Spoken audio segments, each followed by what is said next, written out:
Item ಯಾವುದೇ ಇರಲಿ try ಮಾಡಿ ಆಚಿ ಚಿಕನ್ ಮಸಾಲಾ. ಆಚಿ ಚಿಕನ್ ಮಸಾಲಾ. ಇವತ್ತು ಲೋಕಸಭೆಯಲ್ಲಿ ಸೃಷ್ಟಿಯಾಗಿರುವಂತಹ ಅಗ್ನಿ ಪರೀಕ್ಷೆಯನ್ನ ಎನ್ಡಿಎ ಸರ್ಕಾರ ಪಾಸ್ ಆಗುತ್ತಾ ಅನ್ನೋದೇ ಪ್ರಶ್ನೆ. ನಿನ್ನೆ ಅಂತೂ ಸುದೀರ್ಘ 10 ಗಂಟೆಗಳ ಕಾಲ ಈ ವುಮೆನ್ ರಿಸರ್ವೇಷನ್ ಬಿಲ್ಗೆ ಸಂಬಂಧಪಟ್ಟಂತೆ ಮತ್ತು ಉಳಿದಂತೆ ಡಿಲಿಮಿಟೇಷನ್ಗೆ ಸಂಬಂಧಪಟ್ಟಂತೆ ಕಾನ್ಸ್ಟಿಟ್ಯೂಷನಲ್ ಅಮೆಂಡ್ಮೆಂಟ್ಗೆ ಸಂಬಂಧಪಟ್ಟಂತೆ ಚರ್ಚೆ ಆಯಿತು. ಸಂಸತ್ನ ವಿಶೇಷ ಅಧಿವೇಶನದ 2ನೇ ದಿನ ಇವತ್ತು ಮತ ಹಾಕೋದಕ್ಕಿದ್ದಾರೆ. ಇವತ್ತು ಕೂಡ ಮಸೂದೆಗಳ ಮೇಲೆ ಚರ್ಚೆ ಆಗುತ್ತೆ. ಸಂಜೆ 4 ಗಂಟೆಗೆ ಈ 3 ಮಸೂದೆಗಳ ಹಣೆಬರಹ ಏನಾಗುತ್ತೆ ಅನ್ನೋದು ವೋಟಿಂಗ್ ಮೂಲಕ ಡಿಸೈಡ್ ಆಗುತ್ತೆ. ಕೇಂದ್ರದ 3 ಮಸೂದೆಗಳು, ಅದರಲ್ಲಿ ಒಂದು ಪಾಸ್ ಆಗಿದೆ. ಆ್ಯಕ್ಚುಲಿ ಈ ನಾರಿ ಶಕ್ತಿ ಇದೆಯಲ್ಲ, ಇದು 2023ರಲ್ಲೇ ಪಾಸ್ ಆಗಿತ್ತು. ಫರ್ದರ್ ಇಂಪ್ಲಿಮೆಂಟೇಷನ್ಗೆ ಒಂದಷ್ಟು ಚೇಂಜಸ್ ಬೇಕಿತ್ತು. ಸೊ 2026ಕ್ಕೆ ಅದನ್ನು ಕೇಳ್ತಾರೆ. मैं तो कहता हूँ पूरे देश का मूड ही आज अच्छा होना चाहिए. मैं तो इस मत का हूँ. सर देखो sir in an extraordinary situation, sir, in an extraordinary situation, an extraordinary gazette notification came yesterday night 9:55. Okay. Let us raise the sir, one point, sir. My point, sir. Two issues, sir. Yesterday morning, Honorable Law Minister introduced the constitutional amendment of 2023 constitutional bill. This gazette notification is to very clear. SO 90/2022E, in exercise of the power conferred by the subsection 2 of the section 1 of the Constitution, 166th Amendment, Act 2023, the central government hereby appoints the 16th day of April 2026 as the date on which the provision of the said Act. Sir, our question is only one question, sir. But 1 minute. Without notifying, sir, without notifying, how can the minister move an amendment for the court? आप बोलना चाहते हैं इस पे? चलिए, item number Shrimati के कनिमोजी. खड़े हो गए.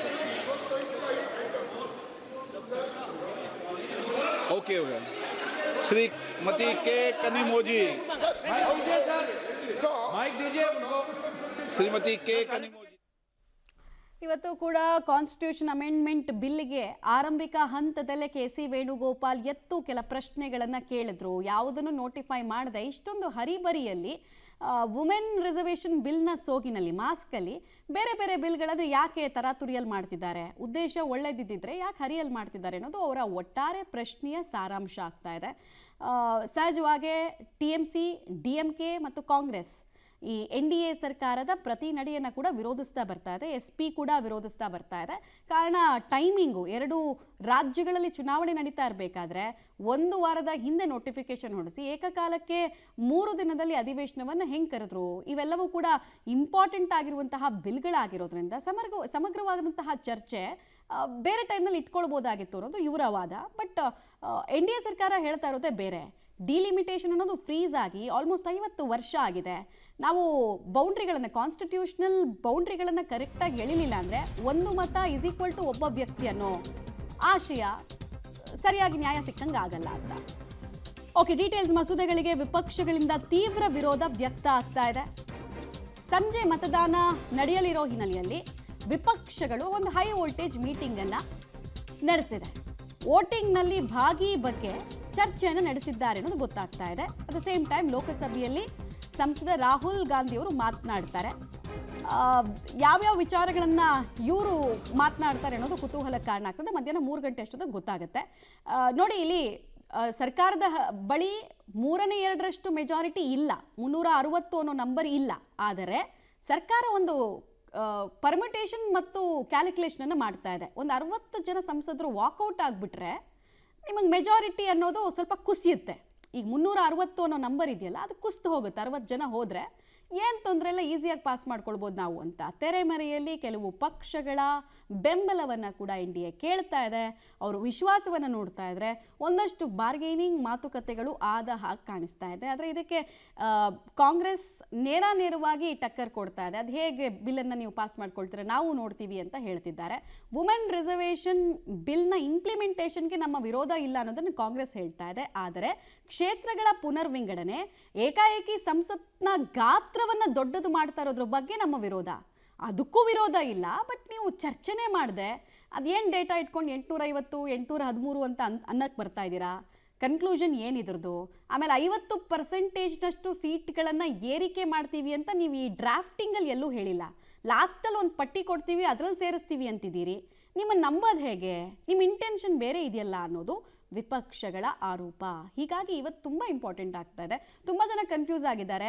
ಇವತ್ತು ನಾರಿ ಶಕ್ತಿ ಬಿಲ್ಲನ್ನು ಸರ್ಕಾರ ಆ ಮಸೂದೆಯನ್ನು ತರ್ತಾ ಇದೆ ಅಂತ. ತಪ್ಪದು. 2023ರಲ್ಲೇ ತಂದಿತ್ತು. ಅದರ ಇಂಪ್ಲಿಮೆಂಟೇಷನ್ಗೆ ಇವತ್ತು ಅಂಗೀಕಾರ ಸಿಗ್ತಾ ಇದೆ ಅಷ್ಟೇ, ಇಂಪ್ಲಿಮೆಂಟೇಷನ್ಗೆ. ಹೀಗಾಗಿ ನೋಡಬೇಕಾಗತ್ತೆ 33% ಹೇಗೆ ಅಂತ. ಓಕೆ, ಡೀಟೇಲ್ಸ್ ಒಂದಷ್ಟು ಕೊಡ್ತಾ ಹೋಗ್ತೀವಿ ನಿಮಗೆ, ಏನೇನು ಆಗಬಹುದು ಒಂದು ವೇಳೆ ಈ ಬಿಲ್ಲೆಲ್ಲ ಪಾಸ್ ಆದರೆ ಅಂತ. ಕ್ಷೇತ್ರ ಪುನರ್ವಿಂಗಡಣೆಯ ಹಿಸ್ಟ್ರಿ. ತಮಿಳುನಾಡು ಸದ್ಯಕ್ಕೆ ಹಾಲಿ 39 ಲೋಕಸಭಾ ಸದಸ್ಯರು ಅಲ್ಲಿದ್ದಾರೆ. ಈ ಪ್ರಸ್ತಾವಿತ ಡಿಲಿಮಿಟೇಷನ್ ಬಿಲ್ ಪಾಸ್ ಆದರೆ 59ಕ್ಕೆ ಆ ನಂಬರ್ ಇನ್ಕ್ರೀಸ್ ಆಗುತ್ತೆ. ಅಲ್ಲಿಗೆ 20 ಸಂಸದರು ಹೊಸದಾಗಿ ಬಂದು ಸಂಸತ್ನಲ್ಲಿ ಕೂತ್ಕೊಳ್ಬೋದು ಅನ್ನೋ ನಿರೀಕ್ಷೆ. ಅಂದರೆ 50%, 39ಕ್ಕೆ 50% ಅಂದರೆ 20 ಸೀಟು ಅಂತ. ಕರ್ನಾಟಕದಲ್ಲಿ ನಿಮಗೆ ಲೆಕ್ಕಾಚಾರ ಕೊಡೋದಾದರೆ 28 ಹಾಲಿ ಲೋಕಸಭಾ ಸದಸ್ಯರಿದ್ದಾರೆ. ಇದಕ್ಕೆ 50% ಆ್ಯಡ್ ಮಾಡಿದ್ರೆ ಎಷ್ಟಾಯಿತು? +14 ಅಲ್ವಾ? ಸೊ 42 ಜನ ಸಂಸದರನ್ನು ನಮ್ಮ ರಾಜ್ಯ ನೋಡಬಹುದು. ಆಂಧ್ರ ಪ್ರದೇಶ 25 ಸಂಸದರು ಸಿಟ್ಟಿಂಗ್ ಇದ್ದಾರೆ. ಅದರಲ್ಲಿ ಅಕಸ್ಮಾತ್ ಏನಾದರೂ ಡಿಲಿಮಿಟೇಷನ್ ಬಿಲ್ ಪಾಸ್ ಆದರೆ 13 ಸದಸ್ಯರು ಹೆಚ್ಚಳ ಕಾಣಿಸ್ತಾರೆ. ಕೇರಳ ಕೂಡ ಅಷ್ಟೇ, ಹಾಲಿ ಇರೋದು 20 + 10 ಆ್ಯಡ್ ಆಗುತ್ತೆ. ಡೀಟೇಲ್ಸ್ ಕೊಡ್ತಾರೆ ಶಬೀರ್. ಕುತೂಹಲ ಇರೋದು, ನಂಬರ್ ಇಲ್ಲದೇ ಇದ್ರೂ ಕೂಡ, 3/2 ಮೆಜಾರಿಟಿ ಇಲ್ಲದೇ ಇದ್ರೂ ಕೂಡ ಬಿಲ್ ಪಾಸ್ ಮಾಡ್ಕೊಳ್ತೀವಿ ನಾವು ಅನ್ನೋ ಕಾನ್ಫಿಡೆನ್ಸು ಭಾಳ ಆಶ್ಚರ್ಯಕ್ಕೆ ಕಾರಣ ಆಗ್ತಾ ಇದೆ. 60ರಿಂದ 70 ಸಂಸದರ ಗ್ಯಾಪ್ ಕಾಣಿಸ್ತಾ ಇದೆ ನಮಗೆ. ಆ ಗ್ಯಾಪ್ ಹೆಂಗೆ ಫುಲ್ಫಿಲ್ ಮಾಡ್ಕೊಳ್ತಾರೆ?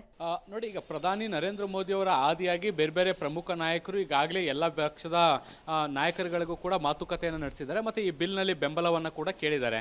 ಸೊ ಕಾಂಗ್ರೆಸ್ ನೇತೃತ್ವದ ವಿರೋಧ ಪಕ್ಷಗಳು ಈಗಲೂ ಕೂಡ ಮಹಿಳಾ ಮೀಸಲಾತಿಗೆ ಸಂಬಂಧಪಟ್ಟಂಥ ಬಿಲ್ಗೆ ನಾವು ಬೆಂಬಲವನ್ನು ಕೊಡ್ತೀವಿ, ಆದರೆ ಕ್ಷೇತ್ರಗಳ ಪುನರ್ವಿಂಗಡಣೆಗೆ ಸಂಬಂಧಪಟ್ಟಂತೆ ಸಾಂವಿಧಾನಿಕ ತಿದ್ದುಪಡಿಯನ್ನು ಮಾಡಲಿಕ್ಕೆ ಹೊರಟಿದ್ದೀರಿ, ಅದಕ್ಕೆ ಬೆಂಬಲ ಇಲ್ಲ ಅನ್ನುವಂಥದ್ದನ್ನು ಸ್ಪಷ್ಟಪಡಿಸಿದ್ದಾರೆ. ಸೊ ಹೀಗಾಗಿ ಕಡೆಯ ಕ್ಷಣದವರೆಗೂ ಕೂಡ ಇದು ಕುತೂಹಲವಾಗಿ ಉಳಿದಿರುವಂಥದ್ದು, ಈ ಬಿಲ್ಗೆ ಬೆಂಬಲ ಸಿಗುತ್ತಾ ಇಲ್ವಾ ಅನ್ನುವಂಥದ್ದು. ಯಾಕೆ ಅಂದರೆ ಒಂದು ವೇಳೆ ಈ ಬಿಲ್ಗೆ ಬೆಂಬಲವನ್ನು ಕೊಡದೇ ಇದ್ದಂಥ ಸಂದರ್ಭದಲ್ಲಿ ಮಹಿಳಾ ಮೀಸಲಾತಿಯನ್ನು ಕೂಡ ವಿರೋಧ ಮಾಡಿದಂತಾಗುತ್ತೆ. ಸೊ ಸರ್ಕಾರ ವಿರೋಧ ಪಕ್ಷಗಳನ್ನು ಹಣಿಲಿಕ್ಕೆ ಮತ್ತೊಂದು ಅಸ್ತ್ರವನ್ನು ಕೊಟ್ಟಂತಾಗುತ್ತೆ. ಒಂದು ವೇಳೆ ಏನಾದರೂ ಇದಕ್ಕೆ ಸಹಮತಿಯನ್ನು ವ್ಯಕ್ತಪಡಿಸಿದರೆ ಕ್ಷೇತ್ರಗಳ ಪುನರ್ವಿಂಗಡಣೆಗೂ ಕೂಡ ಒಪ್ಪಿಕೊಂಡಂತಾಗುತ್ತೆ. ಸೊ ಹೀಗಾಗಿ ವಿರೋಧ ಪಕ್ಷಗಳು ಕೂಡ ಇಕ್ಕಟ್ಟಿಗೆ ಸಿಲುಕಿರುವಂಥದ್ದು. ಆಡಳಿತ ಪಕ್ಷ ವಿರೋಧ ಪಕ್ಷಗಳು ಒಪ್ಪಿಕೊಂಡ್ರೆ ಕ್ಷೇತ್ರಗಳ ಪುನರ್ವಿಂಗಡಣೆ ಮಾಡುವಂಥದ್ದು. ಒಂದು ವೇಳೆ ಒಪ್ಕೊಳ್ಳದೇ ಇದ್ದಂಥ ಸಂದರ್ಭದಲ್ಲಿ ಮಹಿಳಾ ಮೀಸಲಾತಿಗೆ ಒಪ್ಪಿಗೆಯನ್ನು ಸೂಚಿಸಿಲ್ಲ ಅನ್ನುವಂಥ ನಿಟ್ಟಿನಲ್ಲಿ ಹೊಸ ರಾಜಕೀಯ ಅಸ್ತ್ರವನ್ನು ಕೂಡ ಪ್ರಯೋಗ ಮಾಡುವಂಥ ಸಾಧ್ಯತೆಗಳಿದ್ದಾವೆ. ಹೀಗಾಗಿ ಬಹಳಷ್ಟು ಯೋಚನೆಯನ್ನು ಮಾಡಿ ನಿರ್ಧಾರವನ್ನು ತೆಗೆದುಕೊಳ್ಳುವಂತಹ ಪ್ರಯತ್ನಗಳನ್ನು ಕೂಡ ಈಗ ವಿರೋಧ ಪಕ್ಷಗಳು ಮಾಡ್ತಿದ್ದಾವೆ. ಈಗಾಗಲೇ AICC ಅಧ್ಯಕ್ಷ ಮತ್ತು ರಾಜ್ಯಸಭೆ ವಿರೋಧ ಪಕ್ಷದ ನಾಯಕರಾಗಿರುವಂಥ ಮಲ್ಲಿಕಾರ್ಜುನ್ ಖರ್ಗೆ ಅವರ ನೇತೃತ್ವದಲ್ಲಿ ಒಂದು ಸಭೆ ಕೂಡ ಆಗಿರುವಂಥದ್ದು. ಸಭೆಯ ಔಟ್ಪುಟ್ ಏನು ಅನ್ನುವಂಥದ್ದನ್ನು ಇನ್ನೂ ಕೂಡ ಗೌಪ್ಯವಾಗಿ ಇಡಲಾಗಿರುವಂಥದ್ದು. ಇವತ್ತು ಸಂಜೆ ನಡೆಯುವಂಥ 4 ಗಂಟೆಯ ಮತದಾನದಲ್ಲಿ ಬಹುತೇಕ ಇದೆಲ್ಲ ಪ್ರಶ್ನೆಗಳಿಗೂ ಕೂಡ ಉತ್ತರ ಸಿಗುವಂಥ ಸಾಧ್ಯತೆಗಳಿದ್ದಾವೆ.